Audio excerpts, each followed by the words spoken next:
Hej og velkommen til en tutorial video på hvordan man installerer Minecraft Snapshot. Det første man gør er at åbne sin browser og hoppe ind på mojang.com. Her skal I så bare rulle ned indtil I finder første tekst hvor der står Minecraft Snapshot, som det her. Jeg vil installere 13W05B. Det er ligegyldigt hvilken udgave det er. Det her det er samme tutorial på alle. Det I så vil gøre, det er at I vil finde der hvor der står client, og så vil I bare klikke på linket lige ved siden af.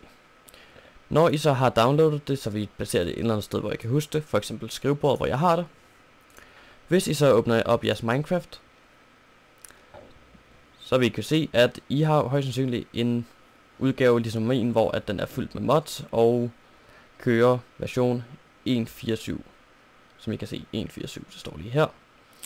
Jeres Minecraft version vil stort set altid stå nede i det her hjørne her, men som I kan se har jeg en hel masse mods og alt muligt andet på. Så jeg har ikke lyst til at køre med det, jeg har lyst til at køre med Snapshot. Muligheder er man så, nu har du en masse muligheder for hvad du vil gøre. Du kan klikke Windows-knap R for at åbne det der hedder Run, eller på dansk kør. Det du så kan gøre er at taste %appdata ind, og så klikke OK. Det vil åbne den her mappe her. En anden mulighed er at gøre det i den her startmenu, appdata, procent hedder det. Og så har I en mulighed der hedder roaming, det er samme mappe som det her. Hvad I så vil gøre er enten at slette hele jeres .minecraft mappe, eller bare rename den. Jeg plejer bare at kalde den old, eller bagved, det er bare at lave en backup af den originale. Så vil I gå ind, åbne Minecraft igen, indtaste oplysninger, lad den logge ind første gang og downloade.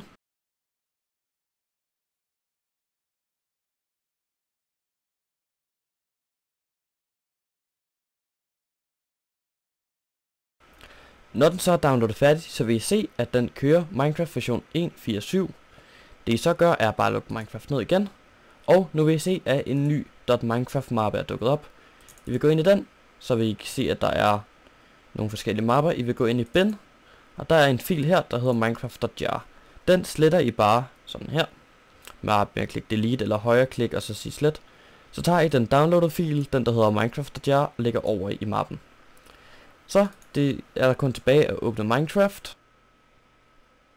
når den lige er færdig med at loade. Og så vil I se, at I kører på Minecraft 13W05A. Og det er sådan, man installerer snapshots. Hvis I vil se mere af den her type tutorials videoer, så bare læg en kommentar med hvad I vil se, og så ses vi næste gang med en ny tutorial video. Jeg faktisk åbner den til folk. Den er dog whitelisted, det vil sige at man skal lave en sign up fra komment. Sign up'en foregår på min egen hjemmeside. Der er et link nede i bunden, eller så er det et link på skærmens øverste hjørne et eller andet sted. Øverste højre hjørne kommer det højst til at blive, hvor du bare kan klikke og så kommer det ind. Det er bare sign up.